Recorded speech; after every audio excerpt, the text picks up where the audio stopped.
had a very good day today. I think we made a tremendous amount of progress, even from the last time I spoke to you, and I apologize for keeping you waiting, but there was more work to be done.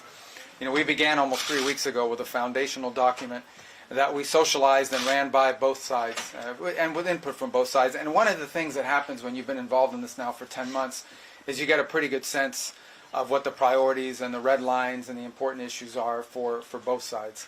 And so that allowed us to create a foundational document, which has been an ongoing working document. In fact, over the last 96 hours or more, there's been extensive engagement with the Ukrainian side, including our Secretary of the Army and others being on the ground in Kyiv, meeting with relevant stakeholders across the Ukrainian political spectrum in the legislative branch and the executive branch and the military and others to further sort of narrow these points.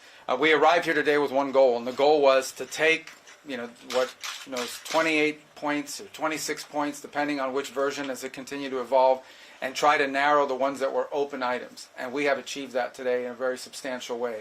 Now, obviously, like any final agreement, they'll have to be agreed upon by the presidents, and there are a couple issues that we need to continue to work on. But I think the report today is that I think today was worthwhile. It was very, very. It is probably the most productive day we have had on this issue. Maybe in the entirety of our engagement, but certainly in a very long time. But work remains, and because this continues to be a working process, I don't want to declare victory or finality here. There's still some work to be done, but we are much further ahead today at this time than we were when we began this morning, and where we were a week ago for certain. Okay? You said about a couple of issues.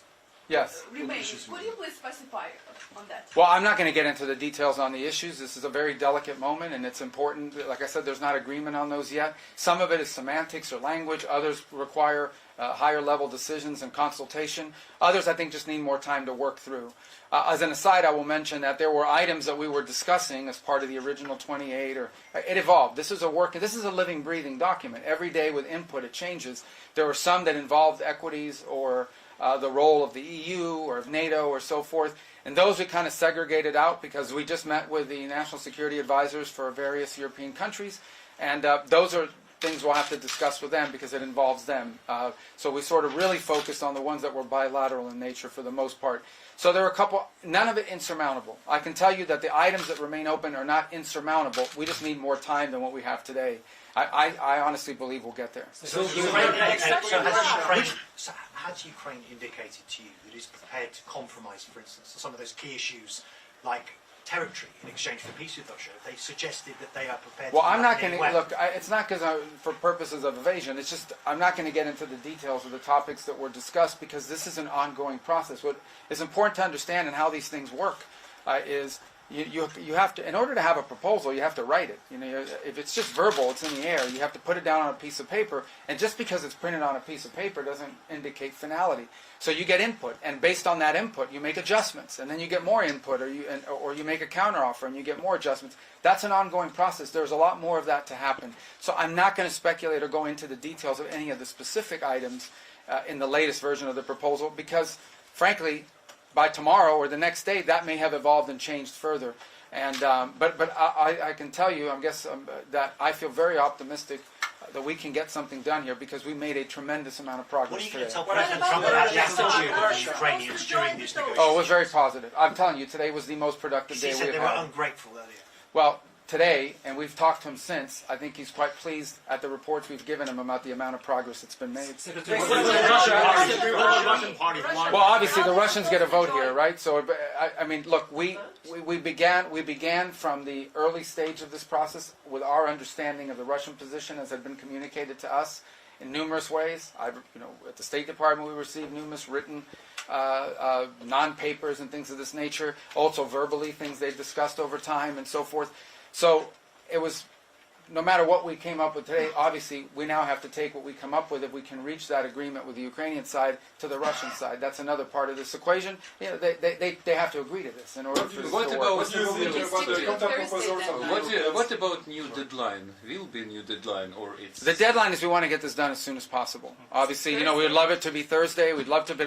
ultimately, the important point today is that we have made substantial progress. We've really moved forward. So I feel very optimistic that we're going to get there in a very reasonable period of time very soon. You know, whether it's Thursday, whether it's Friday, whether it's Wednesday, whether it's Monday of the following week, we want it to be soon because people are going to, between today and the time we deal with this, more people are going to die. More destruction is going to happen. Our goal is to end this war as soon as possible, but we need a little more time. Can you point to any The what? I'm sorry? Did you discuss the fighter jets in Poland? It was number. Yeah, I'm not going to discuss any of the particulars of it, right frankly. As I said, this is an ongoing process, and so I think there's work to be done. I know that's deeply unsatisfying to you who have to cover these sorts of things, but I wanted to make you aware that we've made progress. I simply don't want to do anything that sets us back in that regard.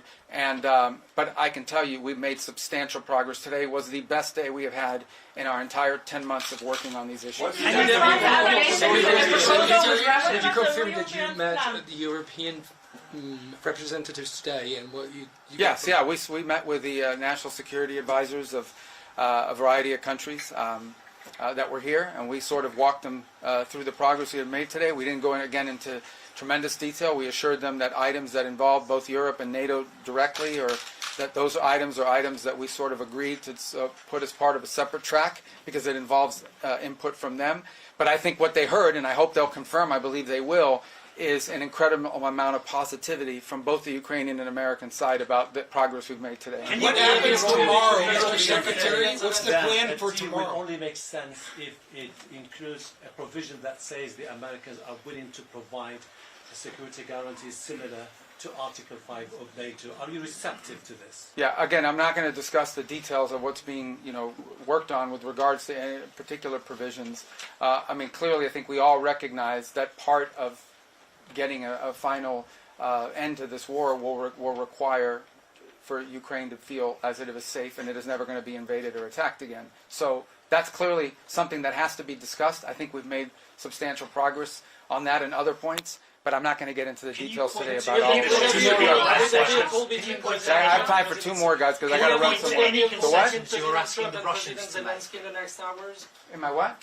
Would there be a call between President Trump and Zelensky? I don't know. It's possible. I'm not sure. Can you point to What's any the plan? What happens tomorrow? Tomorrow? Yeah, what happens We from keep here? working. I mean, look, this Here in process. Geneva? No. This process has been ongoing now for the better part of 3 weeks, and it's really sped up in the last 96 hours. So we have all kinds of people at technical levels that are working full time on this and engaged in this full time. In fact, even as we got up and broke up now and walked away from the table, there are a handful of technical items that we expect answers from them on or suggestions from them on in the next 24 hours or so. So this is an ongoing process. We don't have to be here in this building for that to move, but we thought today being here in person allowed us to make great strides, because especially since they sent such a high-level delegation who have the authority to sort of call back to their capital, talk to their president, and make and agree to certain things. So we've made a lot of progress. Can you point to any concessions you're asking the Russians? The what? The counter proposals of the European, the counter plan of the Europeans.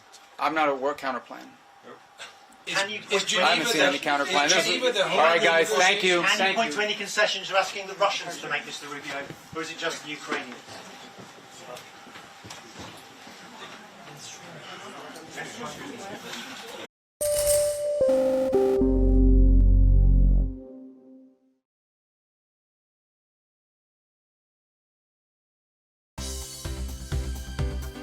For more news and updates, all you need to do is follow CNBC TV 18 on all of our digital platforms.